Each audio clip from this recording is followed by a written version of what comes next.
Mangrove অরণ্য যেন সুন্দরবনের রক্ষা কবচ। সমীক্ষা থেকে উঠে এসেছে ম্যানগ্রোভ শুধু ঝড়ের সময় বাতাসের গতিবেগই কমায় না, সঙ্গে ঢেউয়ের শক্তিকেও ভেঙে দেয়।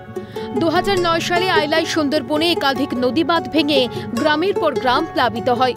সেই সময় মুর্শিদাবাদের জঙ্গিপুর হাই স্কুলের ভূগোলের শিক্ষক উমাশঙ্কর মণ্ডল উপলব্ধি করেছিলেন ম্যানগ্রোভের গুরুত্ব। প্রথমে তিনি দক্ষিণ 24 পরগনা গোসাবার চরঘেরিতে নিজের গ্রামে ধীরে ধীরে শুরু করেন ম্যানগ্রোভ রোপণের কাজ। স্কুল ছুটির ফাঁকে ফাঁকে তিনি এই কাজ করেন।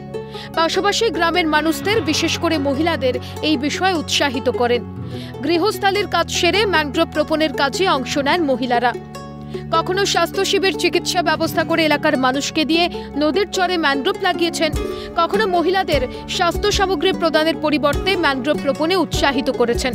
শুধু তাই নয়, স্কুল কলেজে পড়ুয়া ও শিক্ষকদের সুন্দরবনের শিক্ষামূলক ভ্রমণের ব্যবস্থা করিয়ে দিয়েছেন।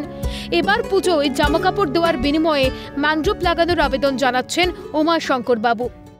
ম্যানগ্রোভ আর্মি নাম দিয়ে তাদেরকে সারা বছর ম্যানগ্রোভ লাগানোর কাজে লাগানো হয়। তাদেরকে পুজোর সময় সারা বছর, তাদের পরিবারকে সারা বছর নতুন জিনিসপত্র বস্ত্র দিয়ে, আমাদের ছেলে মেয়েদেরকে খাতা বই পেন পেন্সিল দিয়ে তাদেরকে সহযোগিতা করা হয়।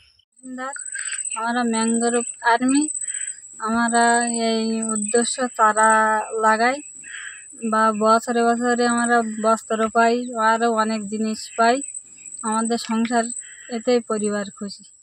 আমরা সুন্দরবনের বাসিন্দা। আমরা ম্যানগ্রোভ আর্মি, ম্যানগ্রোভ ম্যানের উদ্যোগে আমরা এই চারা লাগাই এবং সারা বছর চারা লাগিয়ে আমরা পূজার সময় বস্ত্র পাই। আর আমরা এই বস্ত্র পেয়ে আমরা আনন্দিত, আমাদের সংসার চলে আর আমরা খুশি। এভাবেই সুন্দরবনের চর ঘেরে সোনাগাঁ, কাঁকবাড়ি সহ বিভিন্ন এলাকার নদীর চরে নতুন করে ম্যানগ্রোভ বনভূমি গড়ে তুলেছেন। 2009 সাল থেকে শুরু করে এখনো পর্যন্ত প্রায় 10 লক্ষেরও বেশি ম্যানগ্রোভ রোপণ করেছেন বলে দাবি উমাশঙ্করের। তিনি জানান, এবছর ম্যানগ্রোভ বসানোর শর্তে পুজোর নতুন জামা তুলে দিয়েছেন সুন্দরবনবাসীদের।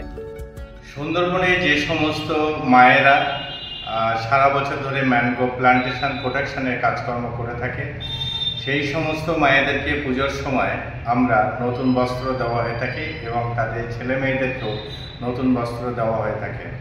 কারণ তাদের সঙ্গে এবং ম্যানগ্রোভের সঙ্গে একটি আর্থিক সম্পর্ক তৈরি করার জন্য আমার এই একটা অভিনব উদ্যোগ। ম্যানগ্রোভ লাগালেই মিলবে পুজোয় নতুন বস্ত্র। ম্যানগ্রোভ ম্যানের এই কাজে উদ্বুদ্ধ হয়ে এগিয়ে এসেছেন অনেকেই। ঘূর্ণিঝড় আম্ফান ও ইয়াসের পর রাজ্যের মুখ্যমন্ত্রী ম্যানগ্রোভ লাগানোর বার্তা দিয়েছিলেন জেলা প্রশাসনকে। তবে এর অনেক আগেই সেই কাজ করতে শুরু করেছেন উমাশঙ্কর। তার এই উদ্যোগ যথেষ্ট প্রশংসার দাবি রাখে। হরিপদ মণ্ডলের রিপোর্ট, ক্যালকাটা নিউজ।